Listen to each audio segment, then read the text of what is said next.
Good morning friends. Steno sir YouTube channel में आप सभी का स्वागत है। अगर आप डेली डिक्टेशन लिखना चाहते हैं तो हमारे चैनल को सब्सक्राइब कीजिए। चलिए आज का डिक्टेशन लिखते हैं। Ready, start. भारत प्रारंभ से ही धर्मनिरपेक्ष एवं गांवों का देश रहा है। भारत की जनता के सभी वर्गों में देश प्रेम की भावना व्याप्त रही है। यहाँ की स्त्रियां त्याग और सहनशीलता की मूर्ति ही नहीं रही है, उनमें शिशु पालन के साथ साथ तलवार उठाने की शक्ति भी रही है।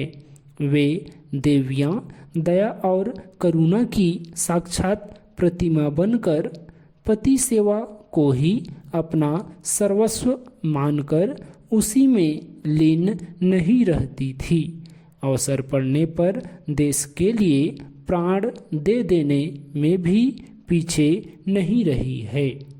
मुसलमानों के आक्रमण के समय इन देवियों ने युद्ध भूमि में रणचंडी के समान बनकर तथा जलती चिता में कूदकर अपने शौर्य का परिचय दिया है। किंतु मुस्लिम काल में इनका दृष्टिकोण मुख्यतः अपने अधिकारों अथवा अपने सतीत्व की रक्षा रहा है। आधुनिक काल में देश के स्वतंत्रता संग्राम में अग्रसर होने वाली पहली महिला थी झांसी की रानी लक्ष्मीबाई, जिन्होंने भारत की स्वतंत्रता के लिए न केवल सामूहिक रूप से प्रयत्न किया वरन अंग्रेजों के छक्के छुड़ा दिए। लक्ष्मीबाई की बचपन से ही युद्ध तथा अस्त्र कला में रुचि थी। स्वतंत्रता की भावना बीज रूप में बहुत पहले ही इनके हृदय में वर्तमान हो चुकी थी, जो विवाह के पश्चात और भी बढ़ गई। जिस समय अंग्रेजों ने इनका राज्य हड़पने का प्रयत्न किया, उस समय मानो इस स्वतंत्र भावना की ज्वाला में घी पड़ गया। रानी उस अन्याय से उबलकर और भी दृढ़ हो गई। वह वीरांगना बोली, मैं अपनी झांसी नहीं दूंगी। वह ललकार न केवल झांसी के लिए थी वरन समग्र भारत को विदेशियों के पंजों से मुक्त करने की चुनौती थी।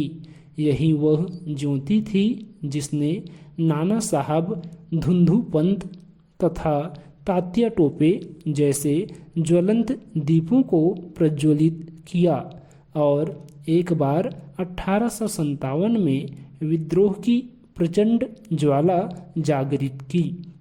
यदि उस वीरांगना के अनुसार ही सारे कार्य निश्चित समय पर धैर्यपूर्वक होते तथा कुछ जयचंद ना पैदा हो जाते तो भारत बहुत पहले ही स्वतंत्र हो जाता।